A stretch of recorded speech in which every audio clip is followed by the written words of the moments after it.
오늘은 새해 두 번째 주일입니다. 또 다니엘 기도회로 저희가 첫날부터 드려지는 다니엘 기도회 14일째 날 예배인데요. 새해 다니엘 기도회 내게 주신 첫 말씀, 하나님께서 믿음의 사람들에게 주신 첫 번째 말씀들에 대해서 함께 은혜 나누고 있는데요. 오늘 말씀은 엘리야에게 주신 첫 번째 말씀입니다. 여러분, 엘리야는 성경 속에서 정말 어떻게 저런 놀라운 일이 일어날 수 있을까라는 그 기이한 기적 중에도 특별한 기적이 한두 번이 아니라 여러 차례 있었던 사람입니다.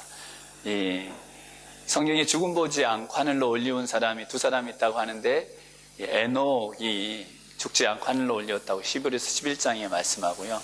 엘리야는 불말과 불병거를 타고 하늘로 올라갔다고 성경이 말씀하는 그와 같은 사람입니다.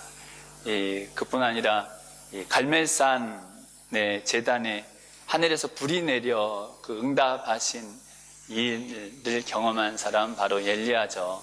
열왕기상 17장에 보면 사르밧 과부의 집에 가서 그 과부 집에 밀가루와 기름이 떨어지지 않게 된 사건, 과부의 아들이 죽었을 때에 그 아들을 위해서 기도해서 죽었던 아들도 살아나게 된 사건, 이 엘리야에게 있었던 일들이요 얼마나 다 특별하고 놀라운 일들인지 모릅니다. 그런데 하나님께서 그 엘리야에게 주신 첫 번째 말씀은 오늘 열왕기상 17장 말씀에 그리 시냇가로 가서 숨어라, 그리 시냇가로 어서 도망가라, 피해라, 그리고 그 시냇물을 마시라.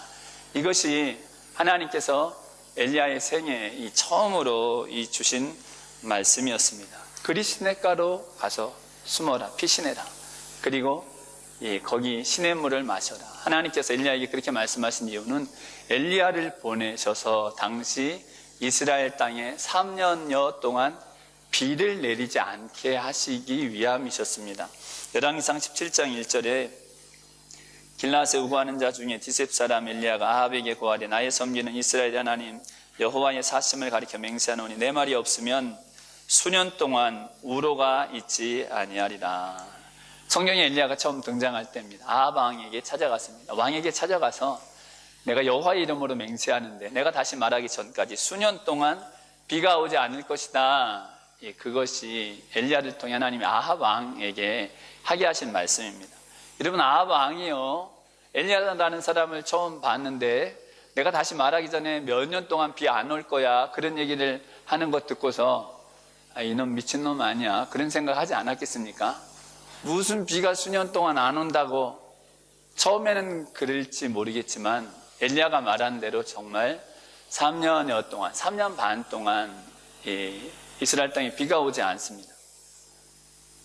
시내가 다 마르고 말과 노새가 다 죽게 될 지경까지 아주 심각한 기근이 3년여 동안 있게 됩니다. 처음에는 어떨지 모르겠지만 나중에 아합 왕이요 정말 비가 계속해서 오지 않게 되자, 시내들이 마르게 되자, 말과 노새가 죽을 지경에 이르자 엘리야를 찾아 나섭니다. 엘리야를 잡아오라, 어서 엘리야를 잡아오라, 그놈을 죽이든지 그놈에게 다시 비를 내리게 하든지. 이스라엘 온 지역과 이스라엘뿐 아니라 이방 지역까지 사람을 보내가지고 엘리야를 잡아내려고 혈안을 피웁니다. 그렇게 3년여의 시간 동안 비가 오지 않게 됩니다. 여러분, 이 3년 동안 이 비가 오지 않았다고 말씀하고 있는데요. 사실 하나님은 안 오는 비도 이렇게 오게 해주셔야 되는 분 아닙니까? 안 내리던 비도 오게 해주시는 분이 사실 하나님이지. 신명기 11장 9절에 보면 너희 열조에게 맹세하여 내가 그 젖과 꿀이 흐르는 땅으로 너희를 인도하게 되면, 신명기 11장 14절에 내가 이른 비와 늦은 비를 적당한 때에 내려서 너에게 곡식 얻게 하고 포도주를 얻게 하고 기름을 얻게 할 것이다. 사실 그런 분이 하나님이십니다. 근데 3년여 동안 비를, 하늘을 닫고 하나님 비를 주지 않으신 것입니다. 우리가 성경의 말씀이어서 우리는 비가 그걸로 걱정할 일이 없어서 잘 느껴지시는지 모르겠지만, 여러분 일주일 동안 수돗물 끊어지면 어떻게 됩니까? 수돗물 일주일 동안 안 나오면 한 달 동안 여러분 물 없이 사시려고 하면 3년 동안 하나님이 하늘 닫고 비를 내리시지 않으신 것은요, 생명줄을 끊으신 것입니다. 살지 못하는 땅을 만들어 버리신 것입니다. 왜 도대체 하나님께서 이런 일을 행하셨는지. 사실 근데 이 일이 하나님께서 이스라엘 백성이 그 약속하신 땅, 조상들에게 맹세하여 주리라고 한 그 땅을 들어가게 하기 직전에, 모세가 죽기 전에 그 땅에 들어가서 일어날 일에 대해서 말씀하십니다. 이런 일이 있을 것을 사실 하나님 말씀하셨습니다. 신명기 11장 13절에 17절 말씀에 내가 오늘날 너희에게 명하는 나의 명령을 너희가 만일 청종하고 너희 하나님 여호와를 사랑하여 마음을 다하고 성품을 다하여 섬기면 여호와께서 너희 땅에 이른 비 늦은 비를 적당한 때에 내리시리니 너희가 곡식과 포도주와 기름을 얻을 것이요 또 육축을 위하여 들에 풀이 나게 하시리니 내가 먹고 배부를 것이라.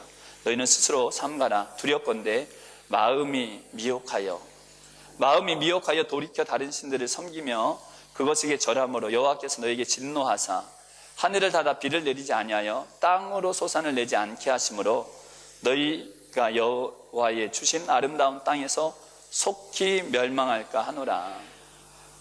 하나님께서요, 그 땅은 어떤 땅이냐면 하나님 사랑하고 하나님 말씀 잘 귀담아 듣고 지키면 이른 비 늦은 비 적당한 때에 내려서 정말 하나님 곡식 주고 포도도 주고 기름도 주고 뭐 풀도 나게 하고. 그렇지만 만일 너희 마음이 미혹되어서 너희 마음이 내게서 떠나서 다른 신들에게 절한다고 하면 내가 하늘 닫아버릴 것이다. 내가 비를 내리지 않을 것이다. 내가 너희에게 이른 그 땅에서 속히 너희가 나의 진노 때문에 멸망할 것이다. 하나님께서 그렇게 말씀하셨습니다. 절대로 우상 섬기지 말라고. 우상이 있으면 보는 대로 다 그 단을 회파하고 아세라 목상은 다 찍어 불태우고 우상을 섬기는 그들을 진멸하고 그들과 결혼하지 말라고. 그것이 하나님께서 이 모세를 통해 해주신 말씀입니다. 근데 그들이 그 말씀, 이 모세를 통해 신신당부하신 그 말씀을 듣고 간 그들이 가나안 땅에 들어가서 바알을 섬깁니다. 아세라 신을 섬깁니다. 바알과 아세라는 가나안 땅의 풍요의 신입니다. 바알은 비를 주고 이 아세라는 이 땅에 곡식을 나게 하고 가축들을 풍성하게 하고 풍요와 다산의 신이 이 가나안 땅의 바알과 아세라 신입니다. 그 풍요를 기원하기 위해서 가나안 사람들은 음행을 행했습니다. 성전 창기들과 음란한 행위를 하는 것이 이 우상을 섬기는 예식이었습니다. 풍요를 주기 위해서. 가나안 땅 사람들이요, 이스라엘 백성들이요, 가나안 땅에 들어갔는데 자신들에게는 갖고 있는 것이 하나님이 주신 말씀뿐이거든요. 눈에 보이는 게 사실 없습니다. 근데 가나안에 갔더니 막 단들이 있는데 아세라 목상이 있는데 막 대단해 보이는 거예요. 얘들이 복을 준다는 거예요. 거기 막 제물을 드리고 막 섬기고 이스라엘 백성들이요, 거기에 마음이 빼앗깁니다. 그들이 처음부터 하나님을 버린 것이 아닙니다. 하나님도 섬겼습니다. 더불어 바알도 섬겼습니다. 하나님도 섬겼습니다. 더불어 아세라도 섬겼습니다. 하나님께도 복받고 바알 아세라에도 복받고 하나님께도 섬기고 복받고 바알 아세라도 섬겨서 이 복도 받고 저 복도 받고. 그것이 이스라엘 백성들이 가졌던 이 마음입니다. 근데 그게 어디까지 가냐면요, 오늘 열왕기상 17장에 이 아합 왕 때는요, 내가 하나님께도 복받고 바알 아세라에게도 복받고, 사실 이것 자체도 하나님 기뻐하시는 것 아니죠. 정말 하나님 가증히 여기시는 것입니다. 근데 여기서 도를 지나쳐 어디까지 가냐면 이제 하나님의 제단을 허물어 버리는 것입니다. 하나님의 선지자들을 죽여버리는 것입니다. 이게 아합 왕 때 있었던 일입니다. 열왕기상 16장 30절에 33절, 오늘 말씀 바로 앞부분에 그때 상황을 이렇게 기록합니다. 오므리의 아들 아합이 그 전에 모든 사람보다 여호와 보시기에 악을 더욱 행하여 느밧의 아들 여로보암의 죄를 따라 행하는 것을 오히려 가볍게 여기고 시돈 사람의 왕 엣바알의 딸 이세벨로 아내를 삼고 가서 바알을 섬겨 숭배하고 사마리아 건축한 바알의 사당 속에 바알을 위하여 단을 쌓으며 또 아세라 목상을 만들었으니 저는 그 전에 모든 이스라엘 왕보다 심히 이스라엘 하나님 여호와의 노를 격발하였더라. 그렇게 말씀하십니다. 이게 아합 왕의 죄입니다. 사실 여기 여로보암의 죄가 나오거든요. 31절에 여로보암의 죄는 성경에서 하나님이 가장 못된 짓 말할 때 여로보암의 죄라고 말합니다. 남북 이스라엘이 분열될 때에, 이 솔로몬의 아들 때에 여로보암이 북이스라엘의 왕이 되는데, 북쪽 이스라엘 백성들이 이 유다 남쪽 예루살렘 성전에 가서 제사 드리면 자기의 왕위가 위태로워질까 봐 이거 북이스라엘의 북쪽과 남쪽에 금송아지 만든 것입니다. 예루살렘 갈 필요 없다. 금송아지가 바로 우리를 애굽에서 인도해낸 신이다.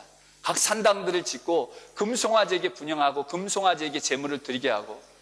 여러분, 금송아지가 이스라엘 백성을 애굽에서 인도해냈습니까? 이스라엘 백성들의 마음을 하나님에게서 빼앗아 가버린 그 죄가 여로보암 왕이 지은 죄입니다. 얼마나 하나님이 가증스럽게 여기고 무섭게 너를 심판하시겠다고 말씀하신 그 죄가 여로보암의 죄인데, 오늘 아합 왕의 죄는 여로보암의 죄가 너무 가벼워 보인다고 하나님 말씀하시는 거예요. 너 아합의 죄는 그토록 그 가증스러운 여로보암의 죄가 너 죄를 보니까 이게 너무 가벼워. 이건 죄도 아니야. 그 정도로 죄를 지은 사람이 누구냐면 아합 왕입니다. 아합 왕이요, 아내가 이세벨입니다. 이세벨은 시돈왕 엣바알이라는 사람의 딸입니다. 엣바알의 이름은 바알과 함께하는 자, 바알 신을 섬기는 제사장이자 왕입니다. 바알의 최고 추종자의 딸 이세벨이 이스라엘의 왕비가 된 것입니다. 하나님의 나라의 왕비가 누가 됐냐면 바알의 딸 같은 이세벨이 하나님 나라의 왕비가 된 것입니다.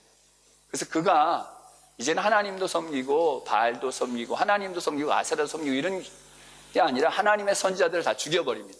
막 다 죽여버립니다.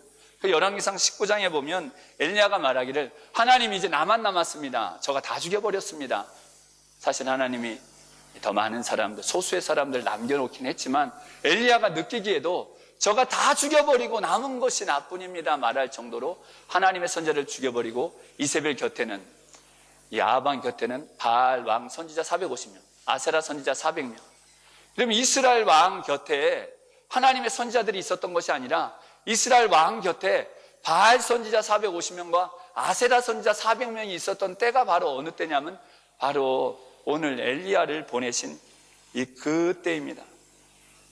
거기 가서 절대로 우상 섬기지 말라고 했더니 이것은 우상도 같이 섬기다가 이젠 하나님의 제단을 다 허물어버리고 하나님의 선자들을 죽여버린 그때에 하나님이 하늘 닫아 버리시겠다고 하신 것입니다.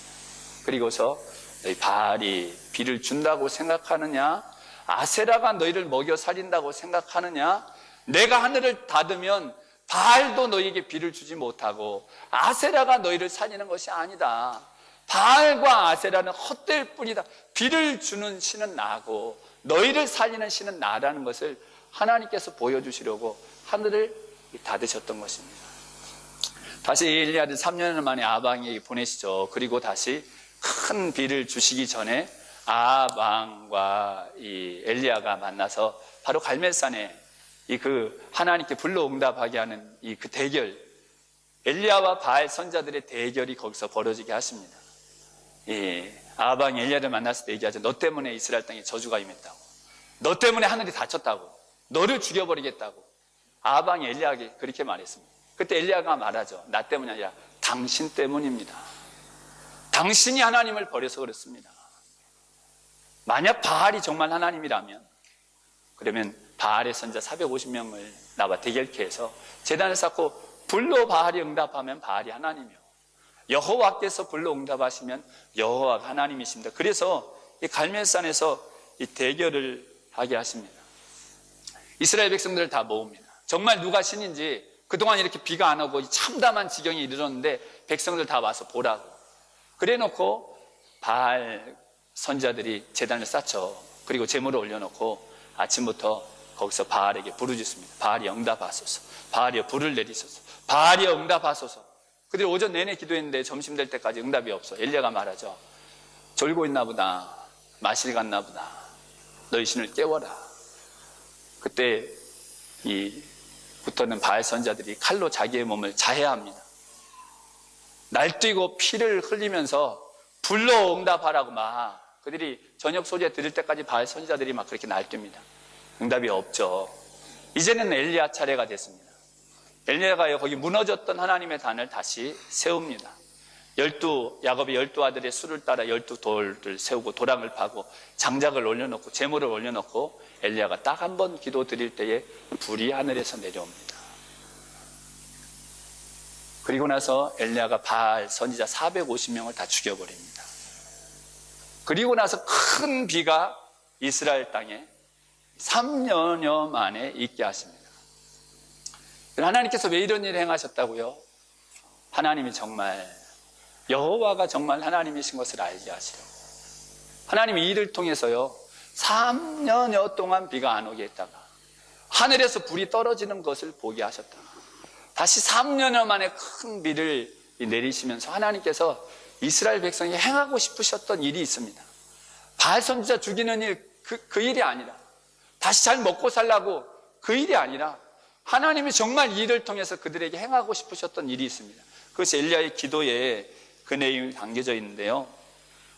엘리야가 제단을 쌓고 기도드릴 때 이렇게 기도드립니다. 열왕기상 18장 36절에 39절에 저녁 소재 드릴 때에 이르러 선지자 엘리야가 나아가서 말하되 아브라함과 이삭과 이스라엘의 하나님 여호와여, 이 땅 아브라함, 이삭, 야곱에게 맹세하여 주리라 한 땅이죠. 이곳에서 내 진짜 아들들이 되게 하리라.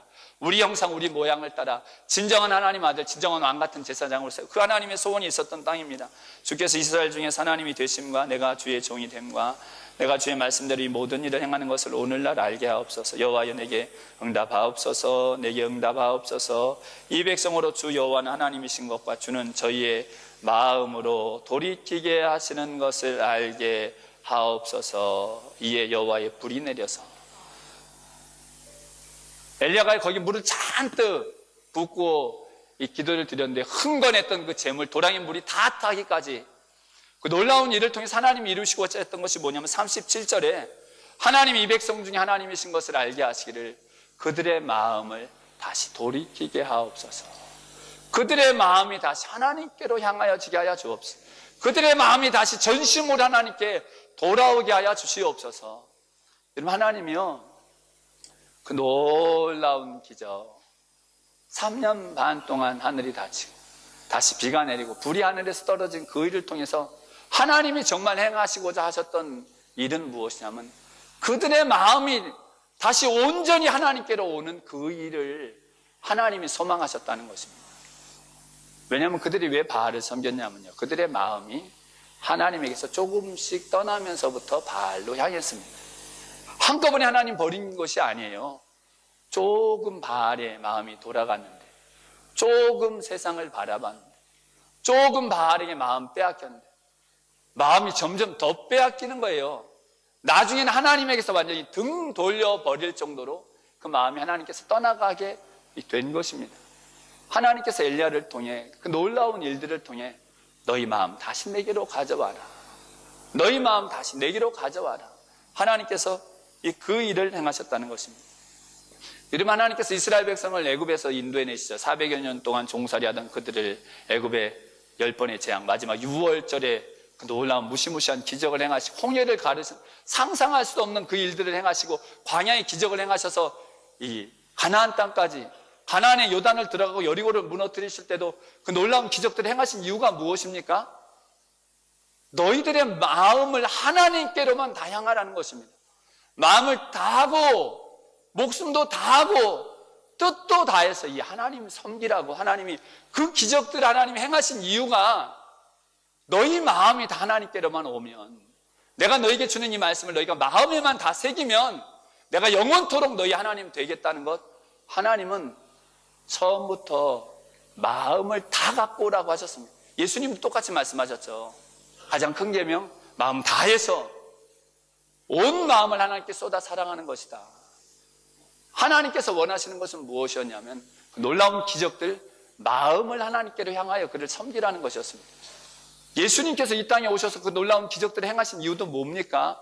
불치의 병자를 살리시고 그 예수님 가는 곳마다 그 놀라운 일들을 일으키신 것, 이분이 하나님의 아들인데 이분에게로 너희의 마음이 향하라고 하나님께서 예수님을 통해 그와 같은 기적을 베푸신 것입니다. 그럼 예수님이 우리를 위해 돌아가신 이유가 무엇입니까? 하나님의 아들이 죄인된 나를 위해 십자가에 그렇게 참혹하게 죽었으니 너희는 마음을 다해서 이 하나님 사랑하라고, 그래서 예수님 십자가에 죽으신 것입니다. 왜 성령님 우리 마음에 보내주십니까? 마음을 예수님과 함께해서 우리 마음 세상에 빼앗기지 말고, 세상 쾌락에 빼앗기지 말고, 세상 염려에 빼앗기지 말고, 세상 두려움에 빼앗기지 말고 우리 마음 온전히 하나님께로만 향하라고 성령님 우리에게 보내주신 것입니다. 왜 말씀을 마음으로 들으라고 하십니까? 왜 말씀을 마음에 담아두라고 하십니까? 왜 말씀을 마음에 간직하라고 하십니까? 왜 말씀이 항상 있고 살아있는 우리 마음 안에 말씀 되라고 하십니까? 우리 마음 딴 데 빼앗기지 말고 하나님께로만 바라보라고. 그것이 하나님께서 행하시는 모든 일에 가장 중요한 것입니다. 나는 너희 마음을 원한다는 것입니다. 나는 너희를 사랑하고 또 나를 사랑하는 자를 내가 사랑하고 너희는 온 마음을 쏟아 나를 찾으라고. 그것이 하나님께서 말씀하신 것입니다. 여러분, 근데 한 주를 지내시다 보면 마음이 다 하나님께로 가지 못할 때가 많죠. 염려가 잔뜩 들어오고, 어떨 때는 세상 즐거움이 주님보다 더, 주님이 주는 기쁨보다 더 즐거운 것 같을 때도 있고, 탐심도 들어오고 미움도 들어오고. 여러분, 그래서 주님께서 우리에게 말씀하시는 것이 매일 날마다 주님 바라보라는 것입니다.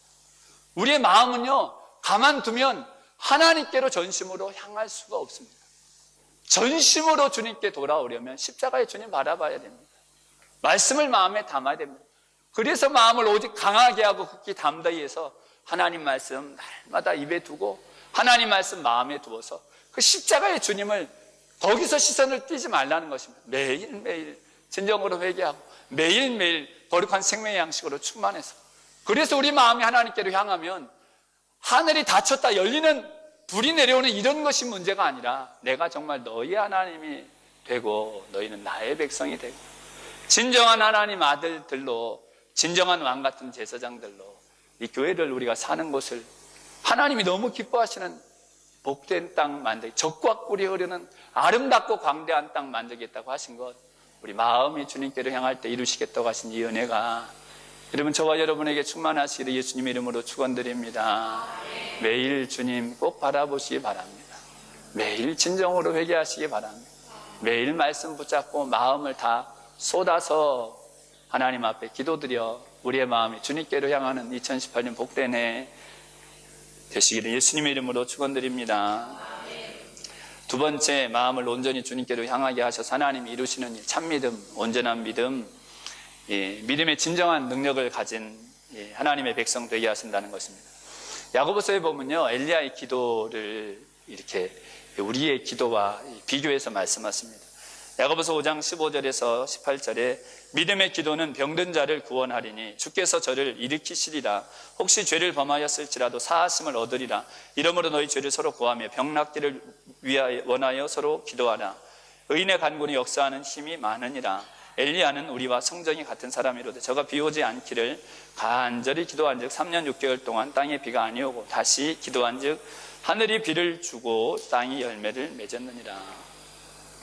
사도 야고보는요, 이 믿음의 기도가 병든 자를 구원한다, 의인의 기도는 역사하는 힘이 많다고 말씀하시면서 엘리야의 기도를 예로 들었습니다. 간절히 기도했을 때 하늘이 닫히고, 간절히 기도했을 때 하늘이 열려진 이 믿음의 기도가 당시 성도들에게도 있기를, 우리에게도 있기를 하나님이 원하시는 것입니다. 그럼 믿음의 기도가 무엇입니까? 그대로 될 줄로 믿습니다. 사실 성경이 말씀하는 믿음의 기도는 이 믿음의 기도가 아니죠.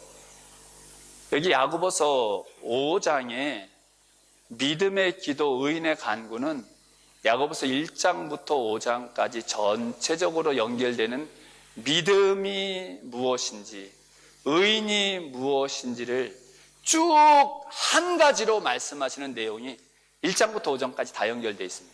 사실 야고보서 1장은 이 믿음의 기도로 시작합니다. 믿음으로 구하는 것이 무엇인지로부터 시작하는 것이 야고보서 1장입니다.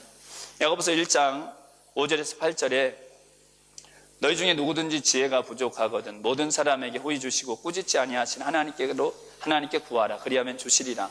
오직 믿음으로 구하고, 이건 믿음의 기도죠. 조금도 의심하지 말라.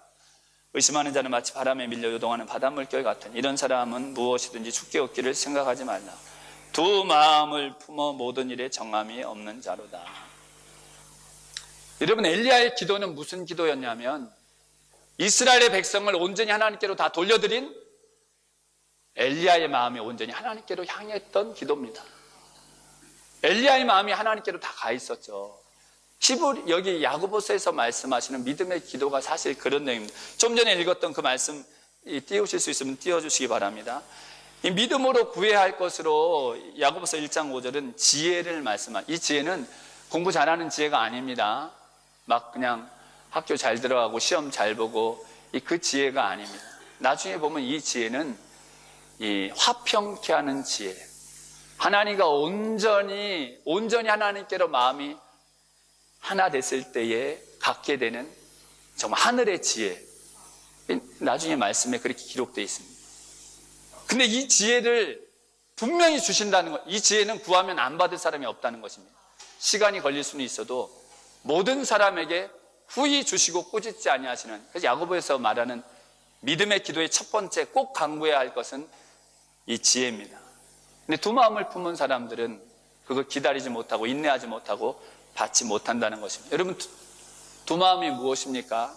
단순히 의심한다는 것이 아니라 오늘 엘리야 때의 이스라엘 사람들, 하나님도 섬기고 아세라도 섬기고 바알도 섬기고 하나님도 사랑하고 세상도 마음에 담아두고, 야고보서에서 말씀하는 두 마음이 바로 그것입니다.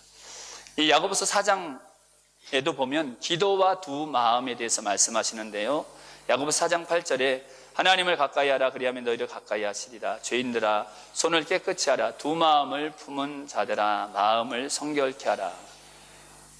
두 마음 무엇이냐면 하나님께로 온전히 가까이 가지 못한 마음입니다. 하나님께로 가까이 가라 그러죠. 두 마음 품은 자들아. 우리가 하나님께 기도한다고 하면서요, 하나님은 저 멀리 두고서 내가 원하는 것만 이렇게 던져 기도드리고 이렇게 갈 때가 있어요. 사실 기도는 우리 지난주에 모세에게 이리로 가까이 하지 마라. 내 발에 신을 벗으라. 내가 선 곳은 거룩한 땅이니라. 하나님, 모세는 더 가까이 오기를 원해. 죄를 버리고, 우리에게는 예수님 피를 마음에 뿌림받고 지극히 거룩한 처소까지 가까이 오라고 하셨습니다. 히브리서 10장 22절에 양심의 악을 그 피로 마음에 뿌림받아 양심의 악을 깨닫고 맑은 물로 씻고서 참 마음과 온전한 믿음으로 지극히 거룩한 처소까지 하나님과 나와 같이 있는지 없는지 모르게 그렇게 있다 가는 것이 아니라 십자가 아래까지 날 위해 죽으신 그 주님을 보는 것처럼 그 주님이 날 품어주시는 그 자리까지 가는 것이 사실 기도요, 믿음요, 예배라는 것입니다. 근데 두 마음을 품은 사람들은 거기까지 안 가고 그냥 내 마음에 주님 사랑한다고 하면서도 세상도 그냥 같이 있고, 내 마음에 온전히 하나님께로 향하는 것도 아니고 별 생각이 내 마음에, 어떤 때는 예배 시간에도 말씀을 듣는데도, 아니면 삶 가운데서는 더 하나님 어떨 때는 완전히 주무시는 것처럼, 그 두 마음이라는 거예요. 두 마음이라는 것입니다. 하나님께로 마음이 다 가지 못한 것. 근데 이 말씀이 어떤 말씀하고 사실 쭉 이어지는 말씀이냐면 바로 기도에 대해서 말씀하시면 야고보서 4장 1절부터 4절 말씀에 이어진 말씀입니다. 너희 중에 싸움이 어디로, 다툼이 어디로 쫓아나느냐? 너희 지체 중에서 싸우는 정욕으로 쫓아나는 것이 아니냐? 너희가 욕심을 내어도 얻지 못하고 살인하며 시기하여도 능히 취하지 못하나니 너희가 다투고 싸우는도다. 너희가 얻지 못하면 구하지 아니하며 구하여도 받지 못하면, 이거 기도죠. 구하여도 받지 못하면 정욕으로 쓰려고 잘못 구함이니라. 간음하는 여자들이여 세상과 벗된 것이, 이게 두 마음입니다. 세상이 마음에 있는 것입니다. 세상과 벗된 것이 하나님과 원수임을 알지 못하느냐? 그런즉 누구든지 세상과 벗이 되고자 하는 자는 스스로 하나님과 원수되게 하는 것이니라. 이 말씀 띄워놔 주세요. 바알도 섬기고 아세라도 섬기고 하나님도 있고 세상도 내 마음에, 이게 두 마음입니다. 그런 때 어떤 기도를 드리게 되냐면 정욕으로 기도한다는 것입니다. 하나님이 정말 원하시는 거, 예수님이 가르쳐 주신 기도들이 있잖아요. 하나님이 원하시는 뜻이 있잖아요. 그리고 야고보서에서도 정말 우리가 반드시 주실 것, 반드시 구해야 할 것, 바로 하나님으로부터 온전한 지혜를 구하라고 하셨는데, 그것 안 구하고 내 마음대로 내가 원하는 거 막 다투고 시기를 해서라도 얻고 싶은 그것을 구하는 그것이 그것이 이어지는 말씀에 세상과 벗되고 하나님과 원수된 거예요. 기도를 하면서도 하나님과 원수될 수 있다는 것입니다. 기도를 드리는데도 내 마음이 온전히 하나님께 가지 못한 그것은 마음을 성결케 하라. 죄인들아 너희 마음을 씻고 하나님께로 온전히 가까이 오라. 그렇지 않으면 하나님도 마음에 있고 세상도 있는 그것 하나님 기뻐하지 않는 것이라는 것입니다. 좀 전에 야고보서 4장 1절에 4절 말씀, 요 말씀이요. 하나님께서 이 믿음의 기도가 무엇인지, 의인의 간구가 무엇인지를 말씀하시면서 야고보서에서 말씀하는 믿음은 핵심이 뭐냐면요. 하나님께 완전히 가까이 가면 우리 안에 세상이 들어오지 않는다는 것입니다. 그렇죠? 여러분 하나님께로 완전히 마음이 쏟아진 경험들이 있으시죠? 그럼 정말 세상과 나는 간 것 없고 근심, 염려, 걱정, 문제 없고 마음이 다 하나님께로 향해서 그 어떤 상황에도 상관없이 막 감사가 넘치잖아요. 그 하나님께로 마음이 다 쏟아지는 것, 그것이 하나님께서 원하시는 것인데 그렇지 않으면 하나님께로 마음이 닿오지 않으면 마음에 뭐가 들어오냐면 세상 사랑이 들어온다는 것입니다. 더불어 또 한 가지 특징이 시기와 다툼이 형제들과의 사이에서 있다는 것입니다. 다시 한 번만 말씀드리겠습니다. 하나님께 온전히 마음이 안 가면 세상 사랑 들어오고 이웃들하고는 시기 다툼이 있다는 것입니다. 이 요한 1서 2장의 말씀하고 똑같습니다. 요한 1서 2장에 보면 예수님의 피를 온전히 마음에 뿌림받으면 하나님을 정말 나를 위해 독생자를 주신 사랑을 깨달아서 그 사랑으로 이웃도 사랑하게 된다고 말씀합니다. 근데 그 요한일서 2장에 보면 만약 그 세상 하나님 사랑이 아니라 육신의 정욕과 안목의 정욕과 이생의 자랑, 세상을 사랑하면 형제를 내 몸처럼 사랑하지 못한다고 말씀합니다. 이것이 요한 1서와 야고보서에서 동일하게 말씀하는 우리 마음이 온전히 하나님께로 갔을 때 세상이 우리에게서 멀어지고 이웃을 내 몸처럼 사랑한다는 것. 그렇죠. 성경은 하나님 사랑은 이웃 사랑하고 똑같다고 말씀하신 것이잖아요. 이 말씀 바로 앞에 야고보서 3장 13절부터 18절에 이렇게 말씀하셨습니다. 너희 중에 지혜와 총명이, 야고보서 3장 13절에 18절 말씀, 너희 중에 지혜와 총명이 있는 자가 누구뇨? 그는 선행으로 말미암아 지혜의 온유함으로 그 행함을 보일지니라. 그러나 너희 마음속에 독한 시기와 다툼이 있으면 자랑하지 말라. 진리를 거스려 거짓하지 말라. 이러한 지혜는 위로부터 내려온 것이 아니요 세상적이요 정욕적이요 마귀적이니 시기와 다툼이 있는 곳에는 요란과 모든 악한 일이 있음이니라. 오직 위로부터 난 지혜는 첫째 성결하고 다음에 화평하고 관용하고 양순하며 긍휼과 선한 열매가 가득하고 편벽과 거짓이 없나니 화평케 하는 자들은 화평으로 심어 의의 열매를 거두느니라. 여러분 야고보서 3장 지금 제가 그냥 읽어드렸는데요, 이 야고보서 3장에서 지혜를 말씀합니다. 그 야고보서 1장에서 말씀한 우리가 꼭 구해야 할 그 하늘의 지혜, 그 하늘의 지혜는 무엇이냐면 화평하게, 십자가의 사랑으로 예수님이 이루신 화평, 그래서 화평하고 관용하고 양순하고 긍휼 가득한 것. 근데 이 지혜가 없으면 무엇이 일어난다고 하냐면 시기, 다툼, 정죄하고 비방하고, 이건 믿음이 아니라는 것입니다. 야고보서에서 말씀하는 이건 두 마음이라는 거예요.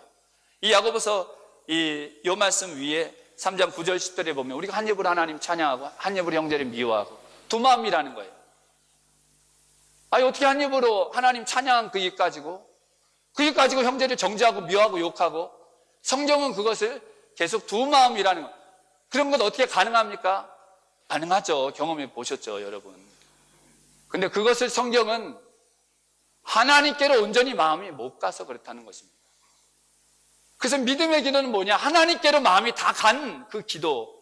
그래서 이 말씀에 이어지는 말씀이 야고보서 4장 7절 8절에 너희는 마귀를 대적하라는 것입니다. 마음속에서 일어나는 시기, 질투가 그게 정욕적이요 마귀적이요 세상적이라는 것입니다. 여러분 야고보서의 마귀는 딴 데 있지 않습니다. 내 속에 있는 일어나는 시기와 질투가 하나님과의 관계를 깨뜨리고 하나님 사랑을 빼앗아 간다는 것입니다. 내 속에 일어난 형제에 대한 미움이, 그것 없애는 방법은 하나님께로 완전히 가까이 가버리면 형제도 사랑하게 되고 세상 사랑도 없어진다는 것입니다. 이 마귀를 대적하라는 것입니다. 그것이 의의 용사죠. 죄에게 굴복하지 않고 마음으로 하나님 말씀 순종해서 의의 종이 되는 것. 여러분, 야고보서 오늘 5장 제가 처음에 말씀드린 그 15절에서 17절에 보면 엘리야의 기도를 말씀하시면서 믿음의 기도가 병든 자를 구원한다. 의인의 기도를 말씀하시면서 너희 죄를 서로 구하라. 그렇게 말씀하시죠. 너희 죄를 서로 구하라. 여러분, 서로 죄를 구해 보셨어요? 서로? 그러면 의인의 간구 역사하는 힘이 많다고 야고보서 5장 17절에 엘리야의 기도를 말씀하시면서 그렇게 말씀하시잖아요. 서로 죄를 구한다는 것이 무엇입니까? 이 말씀 아까 1장부터 쭉 연결되는 말씀입니다. 내가 미안해, 잘못했어. 내가 잘못한 거야. 이게 죄를 구하는 게 아닙니다. 마태복음 5장 산상수훈에서 예수님께서 말씀하시죠. 제단에 예물을 드리려다가 형제에게 원망 들을 만한 일이 있는 줄 생각나거든 가서 먼저 화목하고 용서를 구하고 와서 제물을 드리라. 내 형제와의 관계, 하나님 관계처럼 하나님에게 용서를 구하는 것처럼 정말 그 사람에게 용서를 구하는 것, 이것이 바로 죄를 내가 잘못한 거 그냥 알려주는 게 아니라, 왜냐하면 하나님 사랑은 이웃 사랑이잖아요. 내가 그 사람에게 범죄한 것 하나님께 범죄한 것이잖아요.